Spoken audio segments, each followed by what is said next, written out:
ሉሊት ከካለብ ጋር ከተለያየች በኋላ በጣም ተናዳ ወደ ወይዘሮ አልማዝ ጋር ትሄዳለች። አልማዝ ጋር ሄዳ በሩን ስታንኳኳ አልማዝ ትከፍትላታለች። እናም ምን ልታደርግ መጣሽ ደግሞ? ምን ልትሆኝ ነው ከቤት የመጣሽው? ስትላት ቤቴ እኮ ነው፣ በፈለግኩት ሰዓት መምጣት በፈለግኩት ሰዓት መሄድ እችላለሁ ስትላት፣ ኧረ እባክሽ ይሄ ቤትማ ካሁን በኋላ በፍጹም ያንቺ ሊሆን አይችልም፣ ታውቂያለሽ ደግሞ በፍጹም ያንቺ አይደለም ስትላት፣ ይልቁንስ እሱን ተይውና ከሰራሻቸው ወንጀሎች አንዱን ሰምቼ ነው የመጣሁት ስትላት፣ የምን ወንጀል ነው ደግሞ? መቼስ ማታመጩ የለሽ ትላታለች። አይ የካለብን አባት እንደገደልሽው ሰምቻለሁ። ምን አድርጎሽ ነው የገደልሽው? ለምንድን ነው የገደልሽው? መቼም ያንቺ ወንጀሎች ተቆጥሮ አያልቁም። ቆይ አንቺ ምን አይነት አረመኔና ጨካኝ ነሽ? ለምንድን ነው በዚህ ደረጃ የሰው ደም የምታፈሽው? ስትላት ባክሽ ዝም ብለሽ አታውሪ፣ እኔ ምንም አላደረኩኝም፣ የካለብን አባት አላቀውም፣ የማቀው ነገር የለም፣ ዝም ብለሽ ማንም ምን እየሰማሽ እየመጣሽ እኔ ጋ አትጮይብኝ፣ ወይም የማይሆን ወሬ አታውሪ ትላት። ኧረ እባክሽ ተይ እንጂ እኔ የማላቀሽ መሰለሽ እንዴ?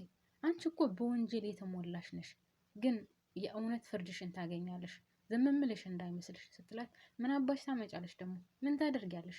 ምን ልታደርጊ ነው? እስኪ እናይሻለን። አንቺ አረመኔ ጨካኝ፣ ደግሞ ባጎረስኩ እጆቼ ባሳደግኩሽ አንቺ አረመኔ፣ ባጎረስኩ ተነከስኩ እኮ ሆኖ ነው። ደግሞ አክስትሽን የገደልሽ ወንጀለኛ ነሽ አንቺ። ስለዚህ ወንጀልሽን ትቀጫታለሽ። ኧረ እባክሽ ማን እንደገደለ እኮ እኛ ሁላችንም እናውቃለን። የእሷ ገዳይ ወይም የአክስቴ ገዳይ ማን እንደሆነ ሁላችንም የምናውቀው ነው። ራስሽ ውስጥ ሻቀዋል። እኔ ምንም አይነት ወንጀል የለብኝም ታውቂያለሽ። ነገር ግን አንቺ የማንም ወንጀል እያመጣሽ ሰው ላይ ትለጥፊያለሽ። አንቺ ያደረግሽውን ሁሉ እየተጫጫሁ እያለ ልዕልት ድንገት በሩን ከፍታ አድርጋ ትወጣለች ማለት ነው። ሰላም ጤና ይስጥልኝ ውድና የተከበራችሁ ቤተሰቦች በያላችሁበት ሰላማችሁ ብዝዝት ትርፍርፍ ይበልልኝ። ለቻናሉ አዲስ የሆናችሁ ላይክ እና ሰብስክራይብ አድርጉልኝ ፕሊዝ፣ ስወዳችሁ ማለት ነው። በተለይ ላይክ ማድረጋችሁን አትርሱ። እና ሙዶችዬ ላይክ ሸር ሰብስክራይብ ስለምታደርጉም ከልቡ አመሰግናለሁ። ፈጣሪ ያክብርልኝ። እናም ሉሊት በሩን ከፍታ አድርጋ ልዕልት በሩን ከፍታ ስትወጣ ሁለቱ እየተጨቃጨቁ ነው። እናም ምንድነው የሚያጨቃጭቃችሁ ደግሞ? ምን ተፈጥሮ ነው? ለምን አልነግሩኝም? እህቴ እማዬ ምን ተፈጥሮ ነው ንገሩኝ እስኪ ስትል ማንም የመለሰላት ሰው የለም። እናም እህቴ መሆናችሁ ነው? ምን ተፈጥሮ ነው ስትላት፣ ያው የእናትሽ ወንጀል እኮ ተዘርዝሮ አያልቅም ብላ ውጥት ብላ ትሄዳለች ማለት ነው። ሉሊት ከሄደች በኋላ ልዕልት እናቷን፣ እናቴ ምን ተፈጥሮ ነው? የተፈጠረውን ነገር ንገረኝ፣ አስረጅኝ እስኪ። መቼም እህቴ ያለ ምክንያት እንደዚህ ልትናገርሽ አትችልም ስትላት፣ ምንም የተፈጠረ ነገር የለም፣ ዝም ብላ የምታወራውን አንቺም ልታምኛት ትፈልጋለሽ? እኔ እኮ እናትሽ ነኝ፣ ለምን እኔ እናትሽን አታምኝም? ስትላት፣ ኧረ እባክሽ እሷ ያለምንም ምክንያት እንደዚህ ልትናገር አትችልም። የተፈጠረውን ነገር ለምን አንቺ አናግሪኝም? ስትላት፣ ምንም የተፈጠረ ነገር የለም፣ እኔ ምንም አላጠፋውም፣ ምንም ጥፋተኛ አይደለሁም ስትላት፣ የሰማሁት ነገር እውነት ከሆነ እናቴ እኔና አንቺ የመጨረሻችን ነው የሚሆነው ስትላት፣ ምን ሰምተሽ ነው ደግሞ? ምን ሰማሽ ደግሞ? ስትላት፣ የካለብን አባት አንቺ እንደገደልሽው ሰምቻለሁ። እናም የእውነት ይህ ነገር እውነት ከሆነ አንቺና እኔ የመጨረሻችን ነው የሚሆነው፣ እኔ ልጅሽ አልሆንም ስትላት፣ ቆይ ታዲያ አንቺ ተቆርቆረሽለት ነው? ብገለውስ? ባጠፋስ? እኔ እኮ እናትሽ ነኝ፣ እኔ እኮ ላንቺ ብዬ ነው ሁሉ ማደርገው እና ለሱ ልትቆረቆሪለት ነው ስትላት፣ ቆይ አንቺ ወንጀሎችሽ አያልቁም እንዴ? እስከ መች ድረስ ነው የሰውን ህይወት እያጠፋሽ የምትመሪው? እኔ ካሁን በኋላ ከአንቺ ጋር ምንም አይነት ግንኙነትና ንግግር አይኖረኝም ብላት በሩን ከፍታ ትገባለች ማለት ነው። በሌላ በኩል ሉሊት ወደ ቤት እየሄደች እያለ ኢንስፔክተሩ መንገድ ላይ ታገኘዋለች። እናም እሱ ደግሞ ድርቅ ያለ ደረቅ ወሬው ሁሉ የማይጥም እና መንገድ ላይ አግኝቷት፣ ሉሊት ይልቁንስ እኔ የምልሽን ለምን አትሰሚም? ለምን ሰው የሚልሽን አትሰሚም? ለምን ነገሮችን ቀለል አድርገሽ አትገላገይም? ቤቱ እኮ ያልማዝ እንደሆነ ብዙ መረጃዎች እየወጡ ነው። እናም ይልቁንስ እሺ ብለሽ ብትፈርም ይሻልሻል ስላት፣ በፍጹም አላደርገውም፣ እኔ ወንጀለኛም አይደለሁም፣ ስለዚህ ወንጀልም የለብኝም።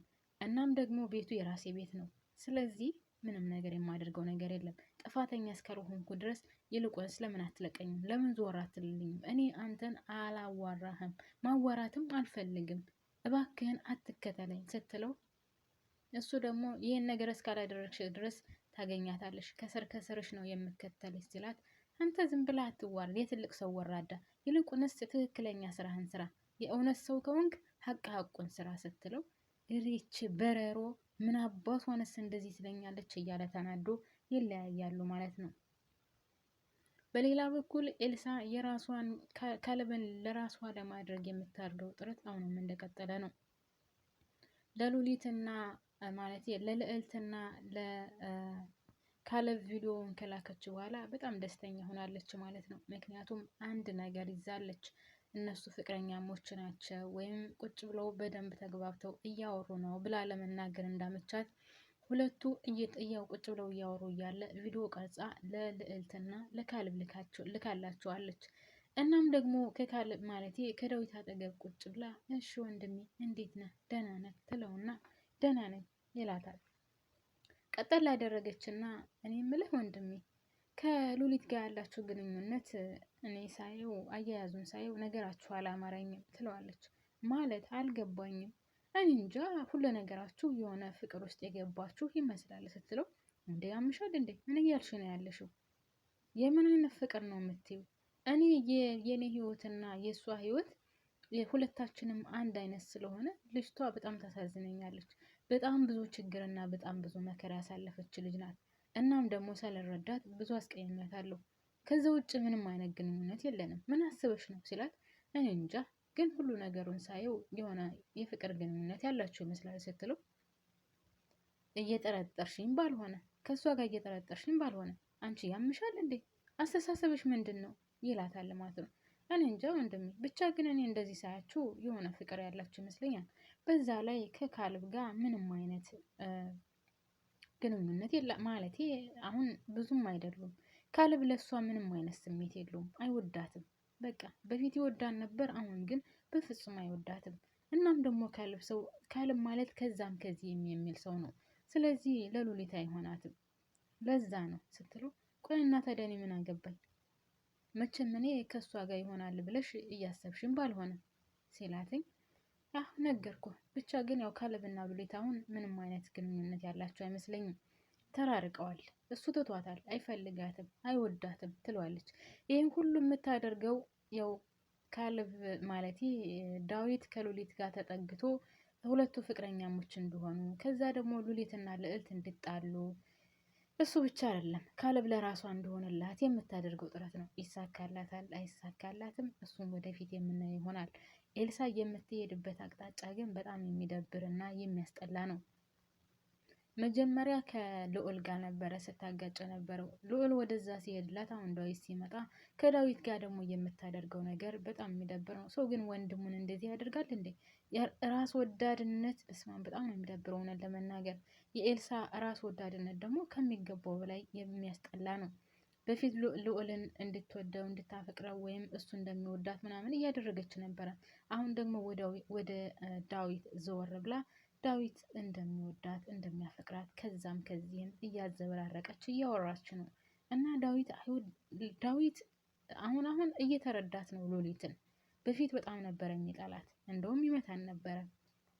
አሁን ግን ምን አይነት ችግር እንዳሳለፈች እና የእሷና የእሱ ችግራቸው ወይም ያሳለፉት ህይወት አንድ አይነት እንደሆነ ሲያቅ እየተረዳትና መጥፎነቱን እየቀነሰ ነው ማለት ነው። ለእሷ ያለውን መጥፎ አመለካከት እየቀነሰ ነው ያለው።